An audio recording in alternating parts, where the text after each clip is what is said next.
जे जे आपणासी ठावे ते ते इतरांसी सांगावे, शहाणे करून सोडावे सकळ जन.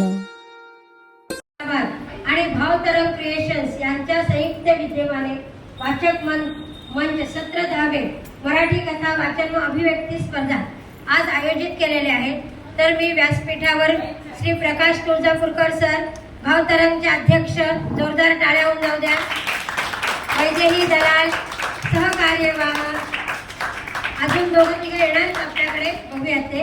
आणि मी तसंच आजचे हे आपला जो प्रोग्राम आहे आजचा वाचनाचा, त्यांच्या जज म्हणून मंगलताई पळणिटकर आणि दीप्तीताई सलगरकर यांनाही व्यासपीठावर यासाठी आमंत्रण करतो.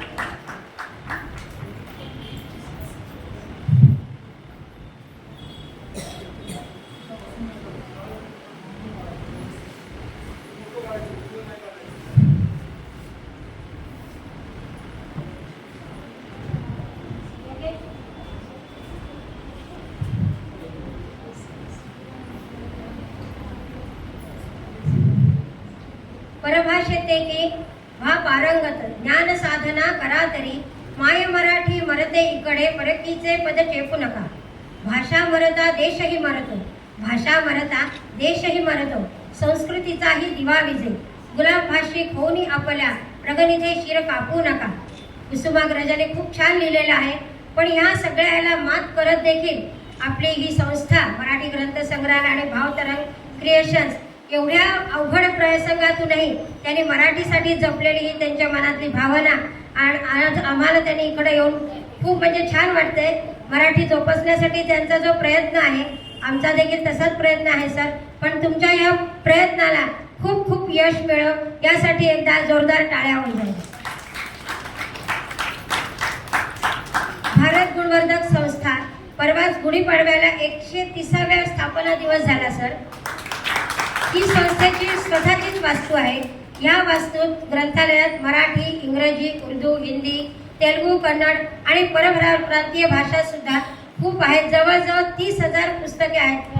त्याचा आम्हाला आपल्याला सगळ्यांनाच अभिमान वाटतो.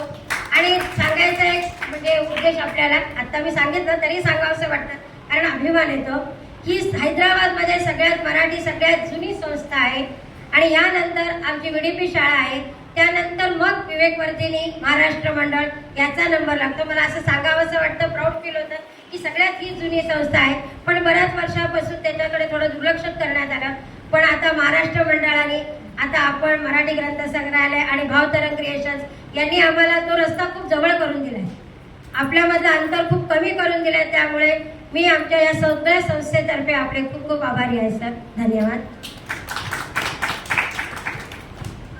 मी थोडक्यात रूपरेखा सांगितली, पण प्रत्येक कार्यक्रमाची सुरुवात ही प्रार्थनेने करायची असते. तर प्रार्थना म्हणण्यासाठी अनन्या या बेटा.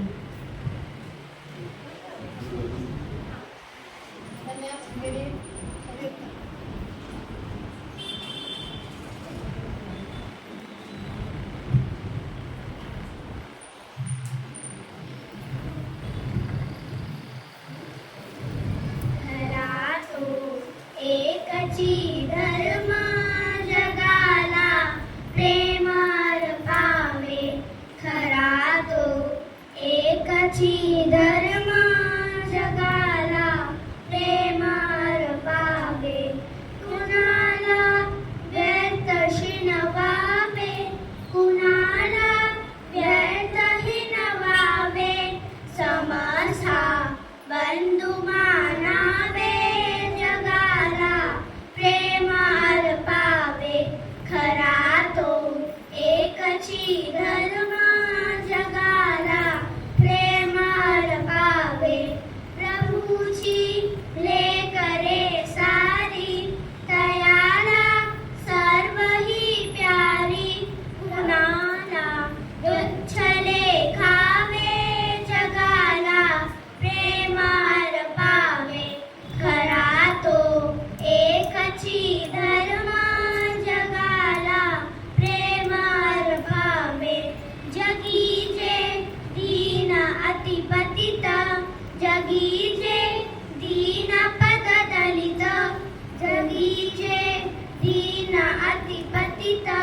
जगीचे दीनपद दलित दयाचा घेऊन उठवावे जगाला प्रेम अर्पावे खरा तो एकची धर्म जगाला प्रेम अर्पावे असे हे सार धर्माचे असे हे सार सत्याचे असे हे सार धर्माचे असे हे सार सत्याचे परार्था प्राणही द्यावे जगाला प्रेम अर्पावे खरा तो एकची धर्म जगाला प्रेम अर्पावे.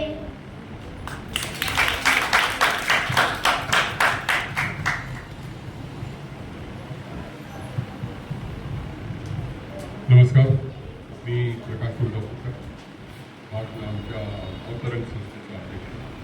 भावतरंग एक छोटीशी संस्था आहे.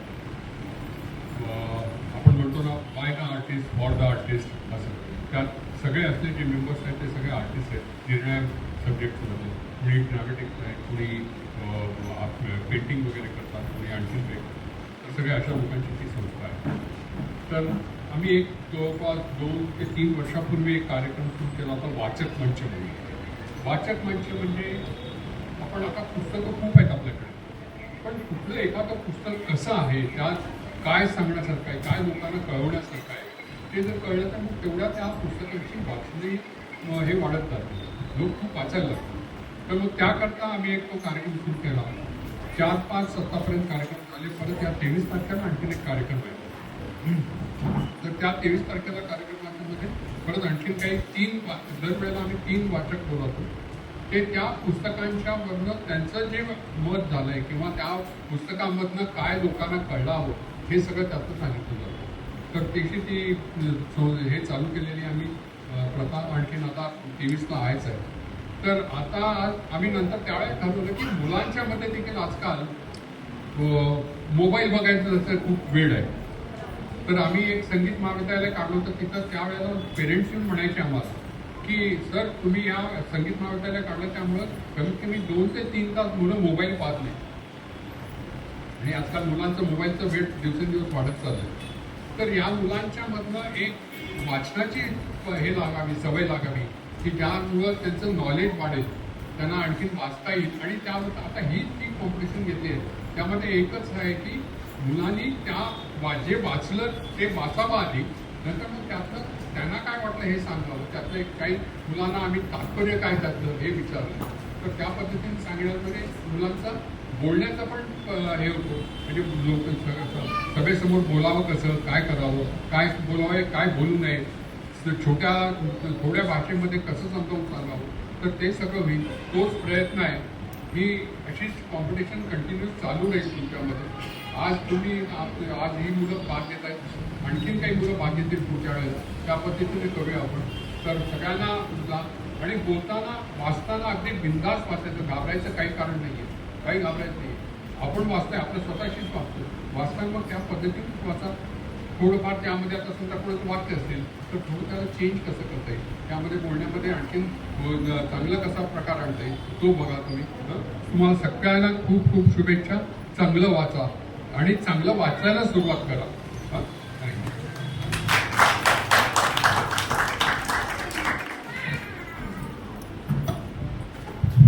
Thank you sir. तुम्हाला आजीने बाईने सांगितलेलंच आहे, कथा तुम्हाला दिलेली होती, पण ती कथा वाचून घरी तुम्ही प्रॅक्टिस करून इथं थोडक्यामध्ये त्याचा सारांश सांगायचा आहे आपल्याला. आणि त्याच्यापासून आपण बोध काय घेणार आहे, तात्पर्य काय, तात्पर्य म्हणजे बोध तुम्ही काय घेतात त्या कथेमधून हे तुम्ही लोकांना समजून सांगायचं. आणि चांगल्या रीतीने जर ज्याने पार पाडली ती कथा सांगताना तुमच्या चेहऱ्यावरचे एक्सप्रेशन, हावभाव असं व्यवस्थित सांगायचं. एक वाचन केल्यासारखं नाही, गोष्ट समोरच्याला समजली का असं तुम्ही दाखवायचं. तुमचं कदाचित फर्स्ट सेकंड टाइम आहे, आधी आपण थोडंसं केलं होतं प्रयत्न, पण तुम्ही प्रयत्न करा. आज नाही, नेक्स्ट टाइम तरी अजून चांगलं तुम्ही सांगू शकता. आणि हे मोठ्या मुलांचं झालं. लहान मुलांना वाचन करायचंय, माहिती आहे की नाही, सगळ्यांना प्रॅक्टिस केली आहे तुम्ही घरी. तर वाचन करताना कुठं थांबायचंय, कुठं फुल स्टॉप आहे, कुठं जोरात वाचायचंय, स्टार्टिंग कसं करायची, बोलताना तुमच्या चेहऱ्यावरचा हावभाव काय, व्यवस्थित वाचायचं. जो छान वाचेल त्याला बक्षीस आहे, आणि बक्षीस नाही मिळालं तरीही तुम्हाला काही वाईट वाटून घ्यायचं नाही. नेक्स्ट टाइम तुम्हाला पण प्रयत्न केल्यावर ते बक्षीस मिळेल, हो की नाही? त्याच्यामुळे नर्वस व्हायचं नाही, प्रयत्न करत राहायचं. मोठे आम्ही सुद्धा आता एवढे मोठे झालो, मला तरी येणार आहे का या काकांपुढे बोलायची माझी पण हिंमत नाहीये, तरी पण मी बोलतेय की नाही, प्रयत्न करते. जर काही चुकलं तर ते काका मला माफ करतील असं मी गृहीत धरते. तसं तुम्ही सुद्धा जरी चुकलं तरी तुम्हाला माफ करतील त्या काकू. काही तुम्ही टेन्शन न घेता छानपणे वाचायचं. ओके. दिव्या प्रतीक वळसणकर.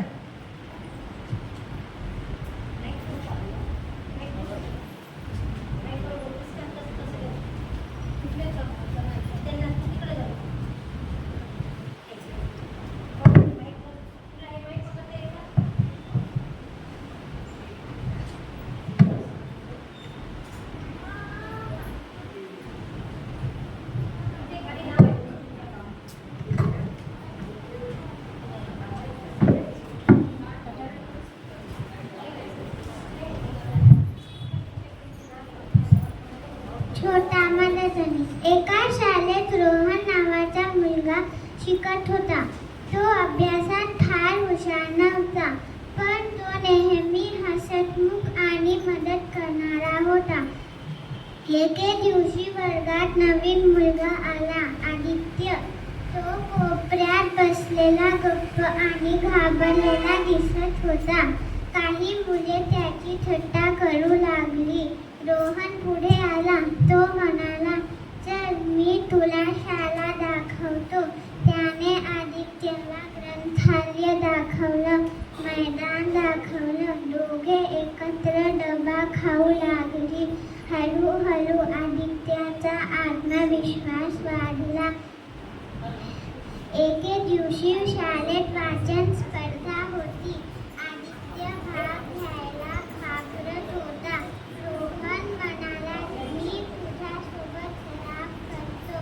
स्पर्धेच्या दिवशी आदित्यने छान वाचन केले आणि पारितोषिक जिंकले.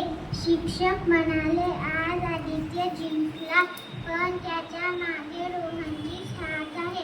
रोहनला तेव्हा कळालं, दुसऱ्याला उभं करणं हेच खरं मोठेपण आहे. तात्पर्य, दुसऱ्यांना मदत केली तर आपल्यालाही मान मिळतो. लक्षात ठेवायचं, आपलं पूर्ण नाव आणि वर्ग सांगायचा, क्लास सांगायचा तुमचा. मानसी कालिदास सराफ.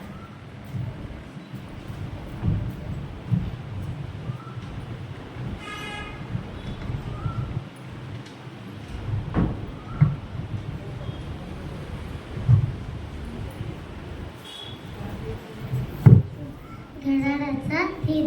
एका शहरातल्या दुकानात एक नवीन भिंतीवरचं घड्याळ टांगले गेले. ते सुंदर होते, पण ते चिंतेत पडलं होते. ते विचार करू लागले, मला वर्षभरात लाखो वेळा ठीक ठीक करावी लागेल. इतकं मोठं काम मी कसं करू? जवळचे जुनं घड्याळ हसून म्हणाले, तू वर्षाचा विचार करू नकोस, फक्त 1 सेकंदाचा विचार कर. एका वेळी एकच ठीक कर.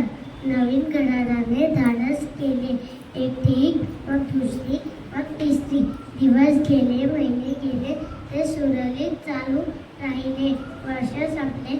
घड्याळाला जाणवले, मी तर पूर्ण वर्ष चालवलो. त्याला समजले की मोठं काम छोट्या छोट्या पावलांनी पूर्ण होते असते.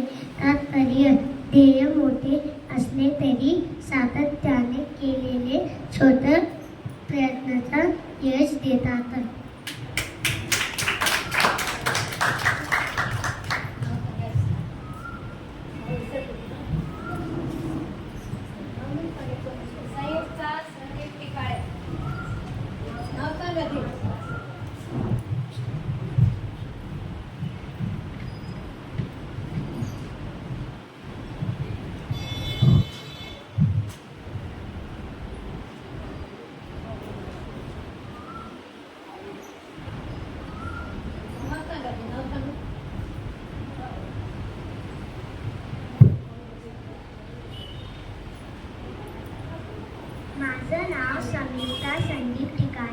आहे. मी 4थी वर्गात आहे. हरवलेला नकाशा आणि खरी समज. एका गावात 4 मित्र होते. अमय, संकेत, ओंकार आणि विवेक. त्यांना साहसकथा वाचायला फार आवडायचे. एके दिवशी अमयच्या घरच्या माळावर त्यांना एक खुलं पिवळसर कागद सापडला.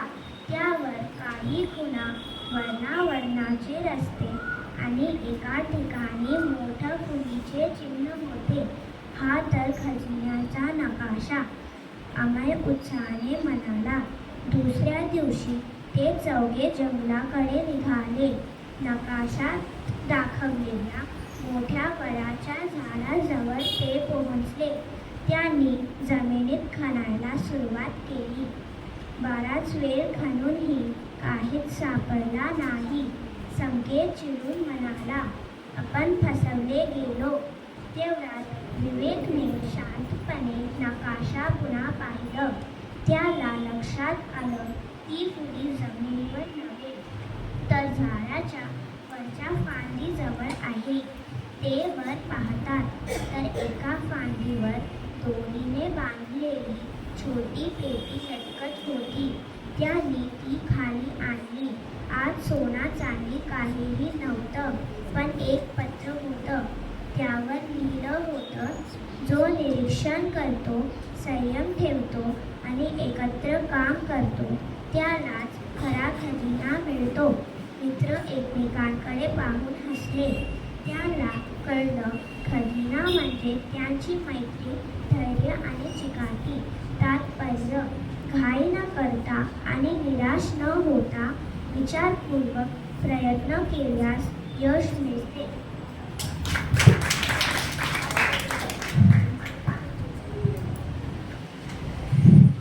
मला सरांचा आत्ता पण आला फोन, अगोदरही आला होता. आपले म्हणजे सेक्रेटरी संस्थेचे सुरेश देगलूरकर सर, HMBDPचे, ते येऊ शकत नाहीत म्हणून कृतज्ञता व्यक्त केली आहे सर त्यांनी, त्यामुळे सॉरी म्हणून सांगितलंय. आणि एक मला सांगावं असं वाटतंय, मी पहिलेच सांगणार होते पण मुलांच्या संख्येने वगैरे बघून मी पण थोडी भारावून गेले. हे सगळी मुलं इंग्लिश माध्यमातली आहेत. यातली एकही मुलगी मराठी माध्यमची नाही. आणि त्यांचं हिंदी आहे आणि तेलुगू. महाराष्ट्रीयन आहे त्याच्यातले बरेच जण महाराष्ट्रीयनच आहेत सगळे, पण म्हणजे वाचन त्यांना मराठीचं खरंच काही म्हणजे कामच नाही पडत. पण तरी मातृभाषा मराठी आहे सर. पण तरी मराठी जरी असलं तरी आजकाल कॉमन झालंय. Hindi, Telugu, English common. मराठी विषय या एवढ्या मुलांमध्ये एकाचाही मराठी विषय नाही. त्यामुळे म्हणजे मला तर कौतुक वाटणारच आहे त्यांच्याबद्दल. मंजिरी झाले. अनन्या एकमांबरीकर. अनन्या एकमांबरीकर.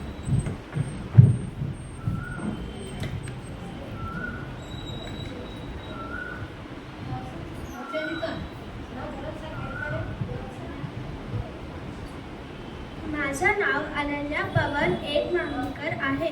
मी आज खरा खजिना ही गोष्टी वाचणार आहे. एका गावात गणपतराव नावाचे कष्टाळू शेतकरी राहत होते.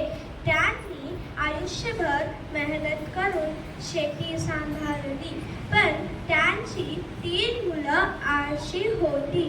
त्यांना कामापेक्षा खेळ आणि गप्पा जास्त आवडत. गणपतराव नेहमी सांगत, जमीन आईसारखी असते, तिची काळजी घेतली तर ती भरपूर देते. पण मुलं लक्ष देत नसत. एके दिवशी ते आजारी पडले.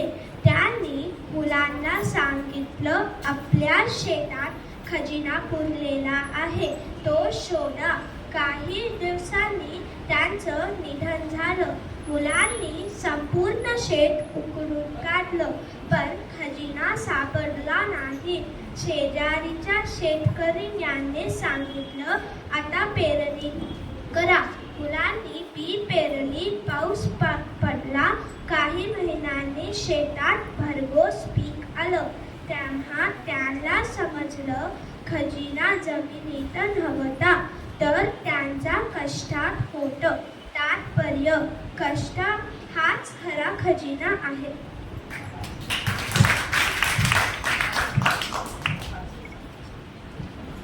प्राजक्ता प्रवीण पाठक.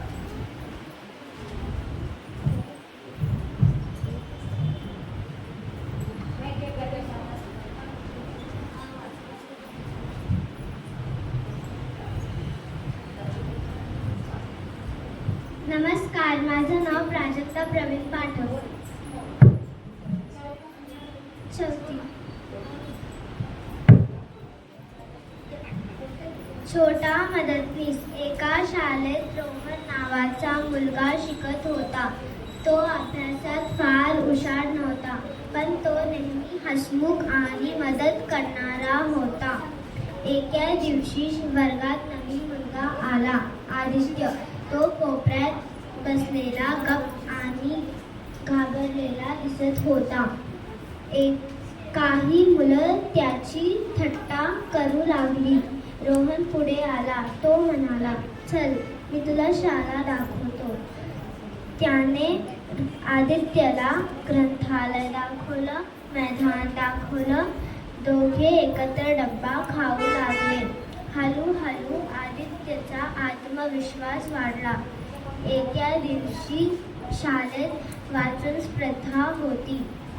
आदित्य भाग घ्यायला घाबरत होता. रोहन म्हणाला, मी तुझ्यासोबत सराव करतो. स्पर्धेच्या दिवशी आदित्यने छान वाचन केला आणि पारितोषिक जिंकलं. शिक्षक म्हणाले, आज आदित्य जिंकला, पण त्याच्या मागे रोहनची साथ आहे. रोहनला तेव्हा कळालं, दुसऱ्याला उभं करण्यात हे खरं मोठेपण आहे. तात्पर्य, दुसऱ्यांना मदत केली तर आपल्यालाही मान मिळतो.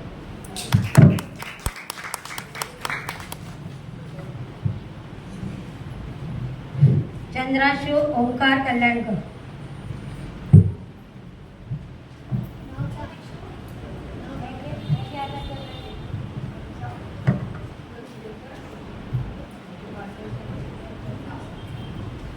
नमस्कार, माझं नाव चंद्राशू ओंकार कल्याणकर. आज मी वाचणार आहे घड्याळाचे गीत. एक शहरात दुकानात एक भिंतीवरचं नवीन घड्याळ टांगले गेले. ते सुंदर होते, पण ते चिंतित होते. ते विचार करू लागले, मला वर्षभरात लाखो वेळा टिकटिक करावी लागले.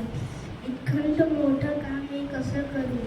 जवळचे दुसरे घड्याळ हसून म्हणले, तू वर्षाचा विचार करू नकोस, फक्त एक सेकंदाचा विचार कर.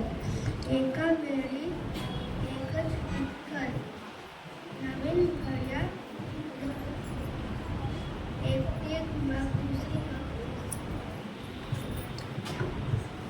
एक मग दुसरी, मग तिसरी. दिवस गेले, महिने गेले, ते सुरळीत चालू लागले. वर्ष संपले. घड्याळाने जाणवले, मी जर एकदम वर्ष छान बोलतो. त्याला समजले की मोठं काम छोट्या छोट्या कामाने होत असते. तात्पर्य, ध्येय मोठे असले तरी सातत्याने केलेले छोटे प्रयत्नच यश देतात.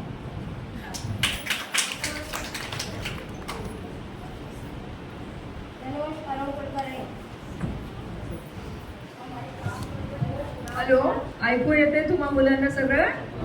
कारण ही सांगितलेली गोष्ट तुम्ही पुन्हा सांगायची आहे मला. म्हणजे तुम्ही लक्ष देऊन ऐकताय का नाही मी बघणार आहे. माझे नाव तरुष अरुण कुलकर्णी आहे. मी 5वी वर्गात आहे. खरा खजिना. एका गावात गणपतराव नावाची कष्टाळू शेतकरी राहत होती. त्यांनी आयुष्यभर मेहनत करून शेती सांभाळली, पण तिचे 3 मुलं आळशी होते. त्यांनी कामापेक्षा खेळ आणि गप्पा जास्त आवडतात. गणपतराव नेहमी संगत जमीन आईसारखी असती. तिची काळजी घेतली तर तो भरपूर देती, पण मुलं लक्ष देत नसत. एका दिवशी तो आजारी पडला. त्यांनी मुलांनी सांगितले, आपल्या शेतात खजिना उरलेला आहे, ते शोधा. काही दिवसांनी तिचे निधन झाले. मुलांनी संपूर्ण शेतात उखरणा काढला, पण खजिना सापडलेला नाही. शेजाऱ्या शेतकऱ्यांनी सांगितले, आता पूर्ण ओलांडलीस वीज, ओली पाऊस पडला, काही महिन्यांनी शेतात भरघोस पीक आला. तेव्हा त्यांनी समजलं खजिना जंगलात नव्हता, तर त्यांनी कष्टात होते. तात्पर्य कष्ट व्हायचे खरा खजिना आहे.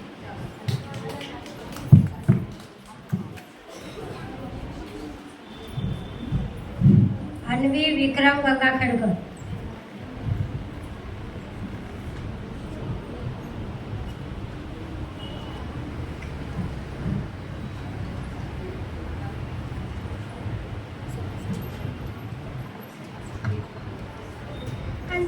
माझं नाव अन्वी विक्रम गंगा खेडकर देवळे आहे.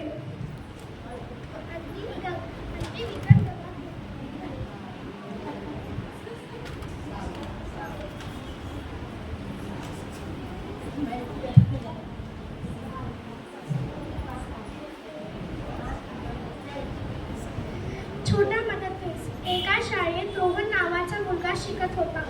तो अभ्यासात फार हुशार नव्हता, पण तो नेहमी हसमुख आणि मदत करणारा होता. एके दिवशी वर्गात नवीन मुलगा आला, आदित्य. तो कोपऱ्यात बसलेला गप्पा आणि घाबरलेला दिसत होता. काही मुलं त्याची थट्टा करू लागले. हळू रोहन पुढे आला. तो म्हणाला, चल मी तुला शाळा दाखवतो. त्यांनी आदित्याला ग्रंथालय दाखवलं, मैदान दाखवलं. दोघं एकत्र डबा खाऊ लागले. हळूहळू आदित्याचं आत्मविश्वास वाढलं. एके दिवशी शाळेत वाचन स्पर्धा होती. आदित्य भाग घ्यायला घाबरला होता.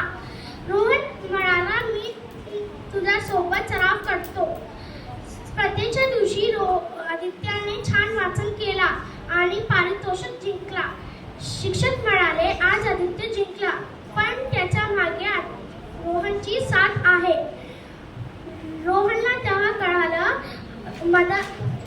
दुसऱ्यांना उभं करणं हेच खरं मोठेपण आहे. तात्पर्य, दुसऱ्यांना मदत केली तर आपल्यालाही मान मिळतो. थँक्यू. देवांश दंडू.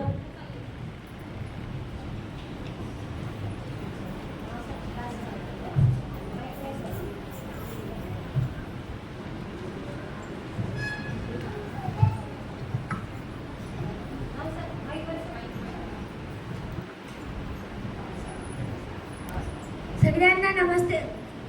माझं नाव देवांश दंडू आहे. मी कक्षा 4 मध्ये शिकत आहे. माझे सारसना केंद्रीय विद्यालय CRPF बारकस आहे.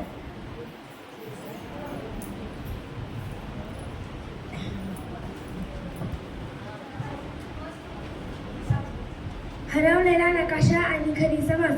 एका गावात 4 मित्र होते, आमे, संकेत, ओंकार आणि विवेक. त्यांना साहस कथा वाचायला फार आवडायची. एका दिवशी आम्याच्या घरच्या माल्यावर त्यांना एक जुनं B1चे कागद सापडला. त्यावर काही खुणा आणि वर्णाचे रस्ते. एका ठिकाणी मोठं फुलीचे चिन्ह होते. हा तर खजिन्याचा नकाशा. आम्या उत्साहाने म्हणला. दुसऱ्या दिवशी ते चौघे जंगलाकडे निघाले. नकाशा दाखवलेल्या मोठ्या वडाच्या झाडाखाली ते पोचले. त्यांना जमिनीत खणायला सुरुवात केली. बराच वेळ खणूनही काही सापडलं नाही.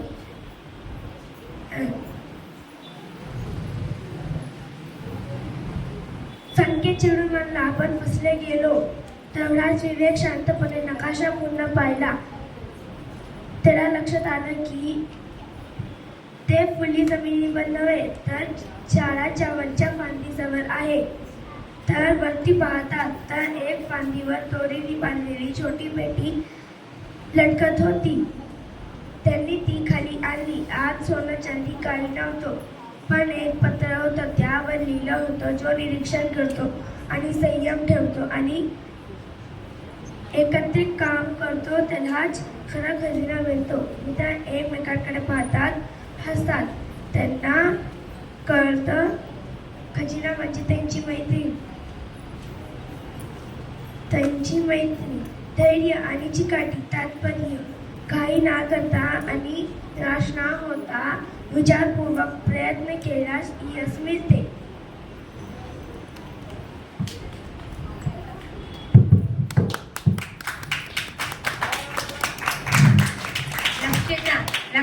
नाईक. लक्षिता.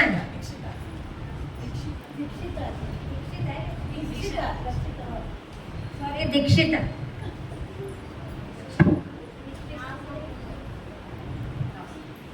दीक्षिता नाईक. दीक्षिता.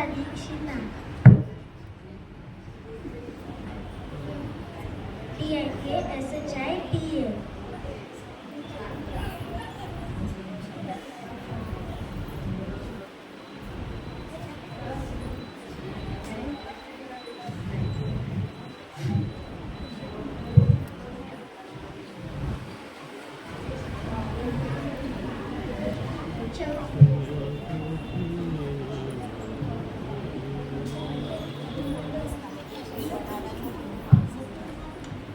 छोटा मदतनीस. एका शाळेत रोहन नावाचा मुलगा शिकत होता.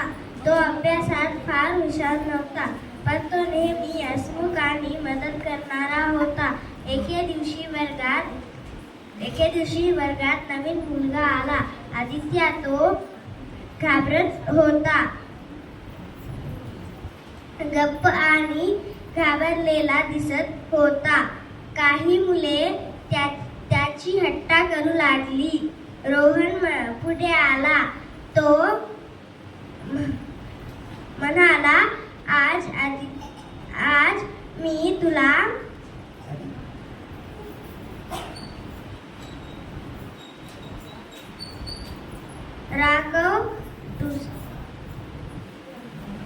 दाखवतो. त्याने आदित्याला ग्रंथालय दाखवला, मैदान दाखवले. दोघे एकत्र डब्बा खाऊ लागले. हळूहळू आदित्याचा आत्मविश्वास वाढला. एके दिवशी वर्गात नवीन वाचन स्थापित होती. आदित्य भाग घ्यायला घाबरत होता. रोहन म्हणाला, मी तुझ्यासोबत गारो करतो. स्थापित्याच्या दिवशी आदित्याने छान वाचन केली आणि परीक्षा तो जिंकला. शिक्षक म्हणाले, आज आदित्य जिंकला, पण तो नेहमी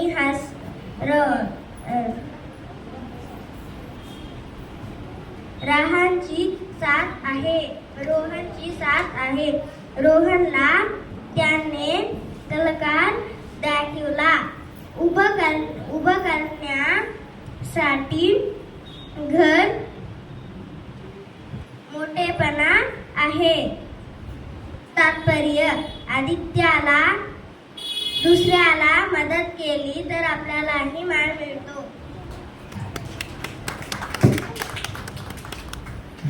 मंजिरी सराफ.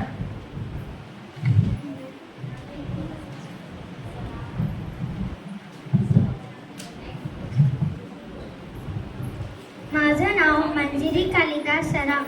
मी 5वी कक्षात वाचत आहे.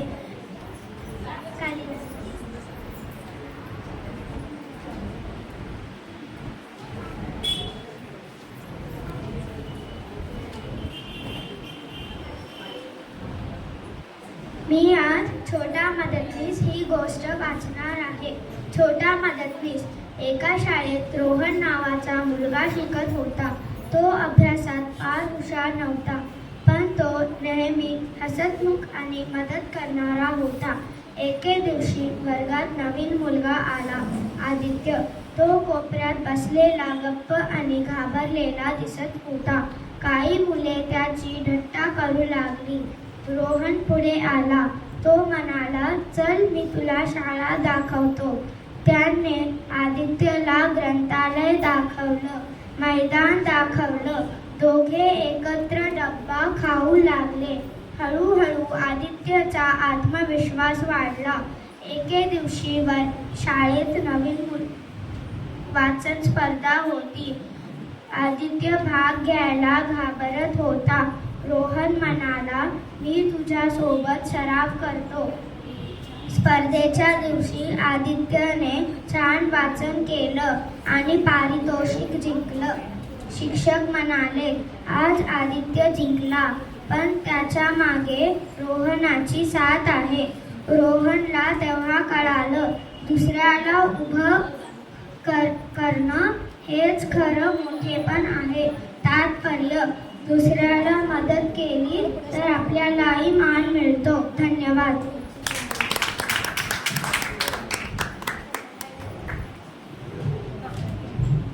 आतापर्यंत लहान मुलांनी खरंच खूप चांगलं वाचलंय. अगदी तारीफ करण्याजोग आहे सगळ्यांची. खूपच छान वाटतं. आता आपण मोठ्या